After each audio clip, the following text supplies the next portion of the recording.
Hello and welcome. You've tuned into a brand new edition of WION Fine Print. I am Krishna Kumar, and it's been 18 years since the war began in Afghanistan, and the U.S. has had enough.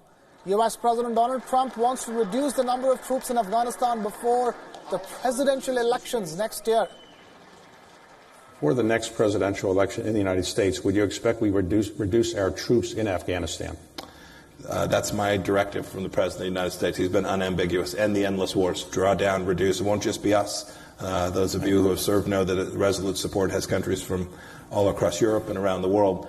We hope that overall the need for combat forces in the region is reduced. All right. So yes, it's not only my expectation, it would be job enhancing.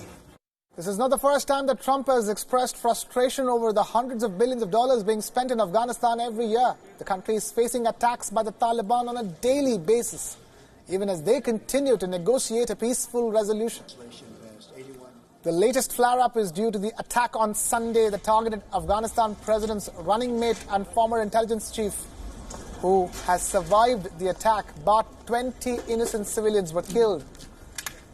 Despite the push to end the war, more number of civilians are being killed.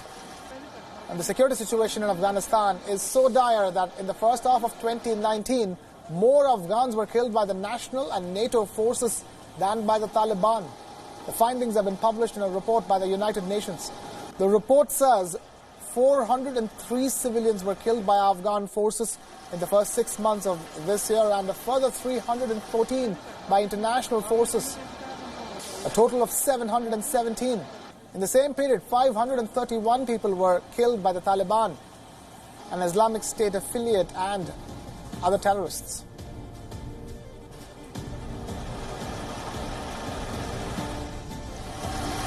The report says that most of the civilian casualties were apparently inflicted during Afghan and NATO operations against insurgents, such as airstrikes and night raids on militant hideouts.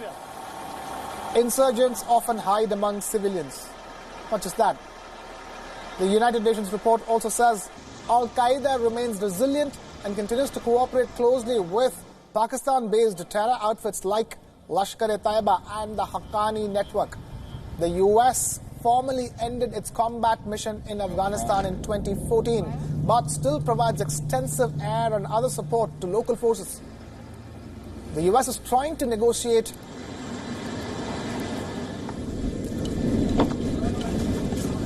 a deal under which foreign forces would pull out in return for security guarantees by the Taliban, including a pledge that the country will not become a safe haven for terror groups.